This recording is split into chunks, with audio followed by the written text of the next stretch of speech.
ਦੀ ਖਬਰ ਜਿਹੜੀ ਹੈ ਕਹਿੰਦੇ ਪ੍ਰਕਾਸ਼ ਸਿੰਘ ਬਾਦਲ ਜਹਾਨ ਤੋਂ ਰੁਖਸਤ ਹੋ ਗਏ ਨੇ ਤੇ ਸ਼ਰਧਾਂਜਲੀਆਂ ਦਾ ਦੌਰ ਜਾਰੀ ਹੈ। ਇਸੇ ਵਿਚਾਲੇ ਪੀਐਮ ਵੀ ਚੰਡੀਗੜ੍ਹ ਪਹੁੰਚ ਜਾਂਦੇ ਨੇ ਜੀ। हाँ जी, देखो ये बड़ी वड्डी गल है। वैसे तो आम तौर ते हुण दुनिया का सच इहो है कि जिहड़ा आया उन्हें जाना ही है, पर तुसीं देखिया होना है कि बेशक आखिरी समा जिहड़ा सीगा प्रकाश सिंह बादल दा ਉਹ इस तरह का गुजरिया कि उन्हां दी पार्टी बिल्कुल अर्श तो फर्श ते पहुंच गई। उन्हां नूं एक इतिहासिक डफीट फेस करनी पई। सब तो वड्डी गल कि उन्हां दा ਉਹ ਭਰਾ चला गया ਜਿਹਦੇ बारे राम लक्ष्मण ਦੀ ਜੋੜੀ ਕਿਹਾ ਜਾਂਦਾ ਸੀਗਾ।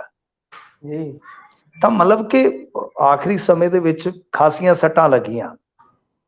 ਪਰ ਬਾਵਜੂਦ ਇਸ ਤੇ ਇੱਕ ਚੀਜ਼ ਤੁਸੀਂ ਦੇਖੋ ਕਿ ਜਹਾਨ ਤੋਂ ਬੜੇ ਖੇਤਰੀ ਪਾਰਟੀਆਂ ਦੇ ਲੀਡਰ ਜਾਂਦੇ ਆ, ਪਰ ਆ ਜਿਹੜੀ ਵਿਦਾਇਗੀ ਤੁਸੀਂ ਦੇਖੀ ਹੋਣੀ ਆ ਸ਼ਾਇਦ ਆਪਣੀ ਜ਼ਿੰਦਗੀ 'ਚ ਕਿਸੇ ਖੇਤਰੀ ਨੇਤਾ ਦੀ ਇਸ ਤਰ੍ਹਾਂ ਦੀ ਵਿਦਾਇਗੀ ਸ਼ਾਇਦ ਹੀ ਕਿਤੇ ਵੇਖੀ ਹੋਵੇ।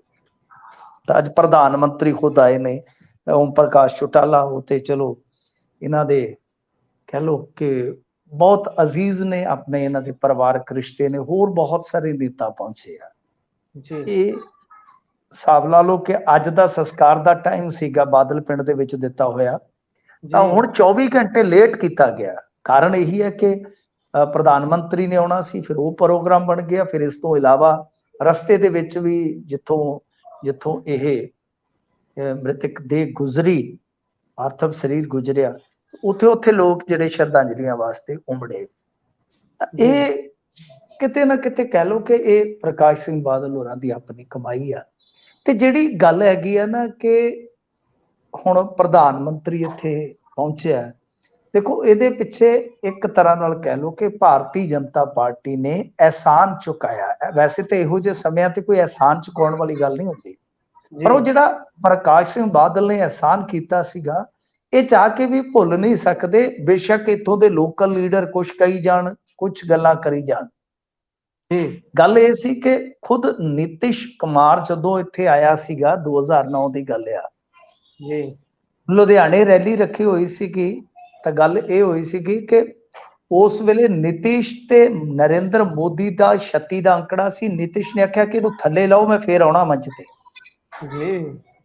ਤਾਂ ਉਸ ਵੇਲੇ ਪ੍ਰਕਾਸ਼ ਸਿੰਘ ਬਾਦਲ ਨੇ ਜਾ ਕੇ ਨਿਤਿਸ਼ ਕੁਮਾਰ ਨੂੰ ਮਨਾਇਆ ਸੀਗਾ ਕਿ ਨਹੀਂ, ਏਦਾਂ ਨਾ ਕਰੋ, ਇਹ ਬੜੀ ਆਪਣੇ ਵਾਸਤੇ ਘਾਟੇਬੰਦੀ ਗੱਲ ਹੋਏਗੀ, ਤੁਸੀਂ ਮੇਰੇ ਕਰਕੇ ਆਓ ਪਲੀਜ਼। ਨਹੀਂ ਤਾਂ ਇੰਨੀ ਅਹਿਮੀਅਤ ਸੀ ਉਸ ਟਾਈਮ ਕਿ ਸ਼ਾਇਦ ਨਰਿੰਦਰ ਮੋਦੀ ਨੂੰ ਉੱਥੋਂ ਹਿਸਾਬ ਲਾ ਲਓ ਕਿ ਸਟੇਜ ਤੋਂ ਉਤਾਰ ਦਿੱਤਾ ਜਾਂਦਾ। ਮੈਂ ਲੁਧਿਆਣੇ ਦੀ ਗੱਲ ਕਰ ਰਿਹਾ, ਪੰਜਾਬ ਦੀ, 2009 ਦੀ। ਜੀ ਬੜੀ ਵੱਡੀ ਗੱਲ ਹੈ ਜੀ। ਹਾਂ ਜੀ, ਬਹੁਤ ਵੱਡੀ ਗੱਲ ਹੈ ਇਹ। ਤੋਂ ਗੱਲ ਇਹ ਆ ਕਿ ਇਹ ਨਰਿੰਦਰ ਮੋਦੀ ਤੇ ਭਾਰਤੀ ਜਨਤਾ ਪਾਰਟੀ ਇਸ ਕਰਕੇ ਕਿ ਜਦੋਂ ਬਾਬਰੀ ਮਸਜਿਦ ਡੇਗ ਦਿੱਤੀ, ਉਹਤੇ ਬਾਅਦ ਭਾਜਪਾ ਨੂੰ ਇੱਕ ਫਿਰਕੂ ਪਾਰਟੀ ਦਾ ਟੈਗ ਮਿਲਿਆ, ਸਾਰੇ ਦੂਰ ਹੋ ਗਏ। 1996 ਚ ਪ੍ਰਕਾਸ਼ ਸਿੰਘ ਬਾਦਲ, ਇਹਨਾਂ ਦੇ 13 ਚੋਂ 8 ਮੈਂਬਰ ਪਾਰਲੀਮੈਂਟ ਸੀ, ਇਹ ਸਾਰੇ ਇਕੱਠੇ ਕਰਕੇ ਦਿੱਲੀ ਚ ਲੈ ਗਏ। ਦਿੱਲੀ ਚ ਲਿਜਾ ਕੇ ਆਖਿਆ ਕਿ ਆ ਚੱਕੋ, ਬਿਨਾਂ ਸ਼ਰਤ ਸਾਡੀ ਹਮਾਇਤ ਹੈ ਤੁਹਾਨੂੰ। ਤਾਂ ਉਸ ਤੋਂ ਬਾਅਦ ਫਿਰ ਕੀ ਹੋਇਆ ਕਿ 13 ਦਿਨ ਦੀ ਸਰਕਾਰ ਦੇ ਵਿੱਚ ਇਹ ਹੋ ਗਿਆ ਕਿ ਸ਼ਿਵ ਸੈਨਾ ਆ ਗਈ ਸੀ, ਕਿਉਂਕਿ ਉਸ ਵੇਲੇ 161 ਸੀਟਾਂ ਲੈ ਕੇ ਭਾਰਤੀ ਜਨਤਾ ਪਾਰਟੀ ਸਭ ਤੋਂ ਵੱਡੀ ਪਾਰਟੀ ਸੀ ਤੇ ਕਾਂਗਰਸ ਕੋਲ 140 ਸੀਟਾਂ ਸਨ।